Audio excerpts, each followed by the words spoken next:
Alors, je l'ai dit, vous coprésidez le Club 21e siècle qui agit sur le terrain et auprès des élites en faveur de l'égalité des chances et de la promotion des talents issus de tous horizons. Vous intervenez dans la sphère politique, également médiatique, communication et principalement au sein des entreprises.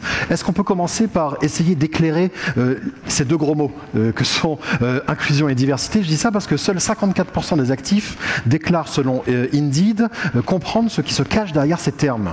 Comment est-ce que vous pouvez les traduire, ces mots? Alors c'est une très bonne question parce que très souvent on parle de diversité. C'est assez récent d'inclure le mot inclusion avec diversité. Et je pense que c'est important. Parce qu'en fait la diversité, on a tendance très souvent à se dire c'est finalement la majorité versus la minorité. La diversité, c'est ceux qui sont différents. En fait, dans la diversité, c'est pour ça que c'est important d'inclure inclusion, c'est tout le monde, parce qu'on a tous une singularité. Et quand on dit diversité et inclusion, c'est accepter l'ensemble des singularités. Et deuxième partie de la définition qui me semble importante, et faire en sorte qu'elle puisse s'exprimer. Parce que si on n'est pas inclusif, la diversité tout seul ne fonctionnera pas. On a parlé de chiffres et de 70% des transformations positives qui échouaient, 78. Et en fait, ça échoue parce que c'est pas parce que j'ai de la diversité, c'est pas parce que je mets des choses en place que ça marche. Pour que la diversité apporte de la performance, de l'innovation, etc., il faut la lier avec les conditions qui permettent que celle-ci s'exprime, que chacun, dans sa diversité, puisse apporter ce qu'il a apporté, et pas qu'il soit contraint parce que je suis différent, je suis le seul différent dans une salle, donc je vais me sentir un peu obligé de penser comme les autres, par exemple. On ne s'attache pas au genre, à la religion, l'origine ethnique, sociale, peu importe, chacun a une singularité. Chacun a une singularité. Et d'ailleurs, un petit tip il doit l'exprimer. Ouais.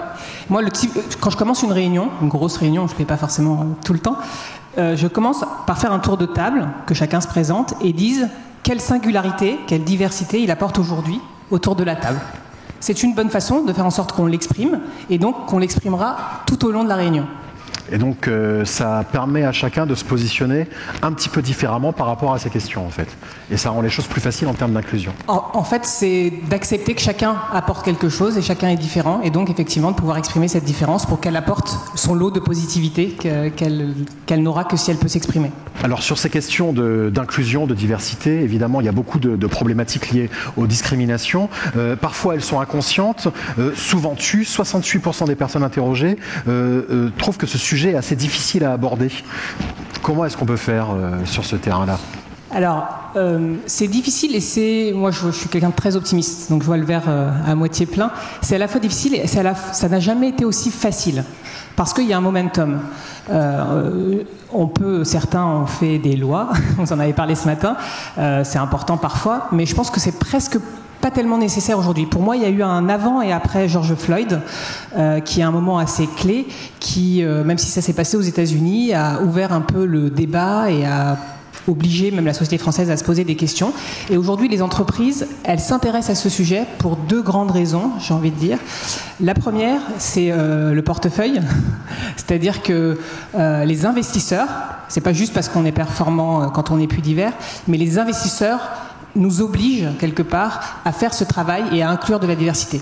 On travaille beaucoup avec le Club 21e siècle, avec le Forum de l'investissement responsable, le FIR, et qui regroupe un certain nombre d'investisseurs, et on sent cette pression des investisseurs monter. Donc pour cette raison déjà, ça fait qu'on va prendre en compte cette question.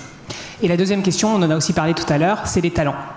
Les talents mettent la pression aussi et veulent que la société change, que les entreprises prennent en compte ça. Et alors il y a un petit gap générationnel. Il y a une étude très intéressante qui montre qu'il y a plus de 80% des moins de 35 ans qui souhaitent que la question de l'orientation sexuelle, de l'origine ethnique, y compris même de la religion, soit prise en compte par les entreprises. Là où chez les plus de 55 ans, c'est moins de 35%. De toute façon, donc ça arrive. On le voit bien que la notion de portefeuille, la notion économique est importante. On l'a vu avec l'environnement, la biodiversité. Je me rappelle de cette campagne qui avait été lancée au début des années 2010 par le WWF, où ils avaient mis dans une campagne d'affichage des distributeurs de billets dans les arbres. Ça avait provoqué une polémique. Et au final, c'est vrai que quand on rentre par ce biais-là, on n'est pas sur le terrain idéologique, on n'est pas sur le terrain philosophique, on est sur quelque chose d'assez pragmatique. pragmatique, ça permet de faire avancer les situations. Il y a trois choses qu'il faut faire fonctionner ensemble pour que les choses avancent. C'est le portefeuille, on en a parlé, donc il y a le côté rationnel, de la tête, on va dire, mais aussi le cœur, parce qu'il faut que ça parle à l'émotion. Quand une campagne de publicité comme celle que vous décrivez touche quelqu'un émotionnellement, elle fait aussi bouger les choses. Et puis le corps, il faut que ça soit inscrit et qu'on le vive physiquement. Une façon de le faire, c'est de travailler sur ces sujets dans des team building, par exemple. Il y a un outil que nous on utilise beaucoup, qui a été développé par l'ESSEC et Bellu Games, qui s'appelle la fresque de la diversité, qui est sur le même modèle que la fresque du climat, qui est un peu plus connue pour l'instant. Et donc la fresque de la diversité, elle vous fait sentir sur une demi-journée les biais qu'on peut potentiellement avoir, même quand on a une bonne intention. Et ça me permet peut-être de compléter la définition que je vous ai donnée. C'est important de travailler sur la diversité et l'inclusion. Et pour moi, il y a trois grands sujets là-dessus. Le premier, c'est de lutter contre les discriminations. On en a parlé. C'est l'étape, on va dire, basique, qui continue malheureusement à être indispensable. La deuxième, c'est de travailler sur l'égalité des chances, et les entreprises travaillent sur des programmes qui permettent ça. Mais si on fait que ces deux étapes, on a raté, je pense, une grande partie du sujet, parce qu'aujourd'hui, si on ne travaille pas sur les biais et sur les représentations, on n'avancera pas suffisamment. Donc la fresque est un outil pour travailler sur les biais, mais il faut prendre conscience de ces biais, et changer les représentations est aussi une autre façon de le faire. Que ce soit dans les entreprises, quand tout en haut, on a des gens qui sont issus de la diversité, quelle qu'elle soit, ça donne un signal positif. Quand dans les médias, on voit des gens qui nous ressemblent, qui sont plus représentatifs de la population française, ça fait le travail. Et ce travail, il a été beaucoup fait sur les femmes. Le chemin est encore long, mais il a commencé. Il faut le faire plus généralement sur toutes les diversités. Avec une problématique qui souvent est présentée comme anticonstitutionnelle, c'est le problème de la mesure. On arrive rapidement aux questions de statistiques ethniques qui ne sont pas constitutionnelles en France. Ouais. Alors ça, c'est notre vision aussi au Club 21e siècle. Nous, on veut un débat apaisé. Donc on n'est pas là pour dire il faut absolument des statistiques ethniques. Et en réalité, on n'en a pas besoin. On peut déjà faire beaucoup de choses et on peut mesurer, contrairement à ce qu'on croit. En fait, il y a déjà une étude qui existe depuis quelques années, qui est renouvelée tous les 10 ans, qui s'appelle Trajectoire et Origine, qui nous a inspirés, et on a créé, nous, un baromètre qui mesure la diversité, je vais y revenir. Et en fait, il faut une question assez simple, c'est du déclaratif. Je peux vous demander à chacun d'entre vous, quelle est votre nationalité ? Quel est votre pays de naissance, mais aussi celui de vos parents et peut-être de vos grands-parents. Et ça, c'est légal en France. Et cette information-là me permet finalement d'avoir des informations sur les origines. Donc on peut de façon assez simple finalement mesurer. Et la mesure est effectivement clé, puisque ce qui ne se mesure pas ne peut pas évoluer. Et d'ailleurs, donc, nous on a mis en place ce baromètre de la diversité qu'on a mené avec McKinsey, et qui...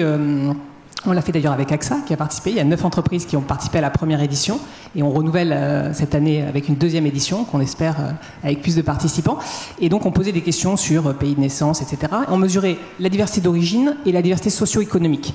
On avait aussi d'autres questions sur le genre, etc. Mais c'était pas la clé du baromètre parce que les autres diversités sont relativement bien prises en compte dans les entreprises, bien mesurées. L'origine, notamment, ce qui peut être ethnique, entre guillemets, et l'origine socio-économique le sont moins. Donc on s'est concentré là-dessus. Et la spécificité du baromètre, c'est aussi de mesurer tout en haut. On a mesuré au niveau des COMEX et des N-1 COMEX et des top 100 ou 150 managers. Parce que, quelque part, j'ai envie de dire, c'est facile d'intégrer de la diversité tout en bas. On peut faire cet effort-là, mais si ça ne bouge pas tout en haut, ça ne marchera pas. Et donc, ça ne sera pas naturel, c'est-à-dire que ce sera toujours... Oui, et puis il n'y aura pas d'effet de ruissellement qu'il faut que... Voilà, et ça va travailler les biais, les représentations. Si je vois que mon CEO est d'une origine ou d'une diversité quelconque, tout d'un coup, je me dis que c'est possible. Donc je me mettrai moins de freins et potentiellement ça me poussera à faire mieux. Voilà, donc c'est une boule à multiples facettes. On a parlé tout à l'heure des rôles modèles. Merci beaucoup Batoul. Merci à vous, merci Batoul Assoun, coprésidente du Club 21e siècle.